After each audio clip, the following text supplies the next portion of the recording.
तर ना मला आता मुंबईमध्ये 2 वर्ष झाले आणि मी इथे शिकायला आणि लोक आत्ताही माझ्या मराठीवर इतकं हसतात ना.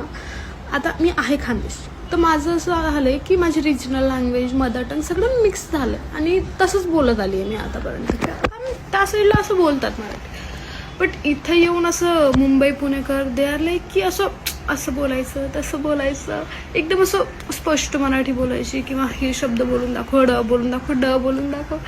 भाई इतकं डोक्याला ताण झालाय माझा.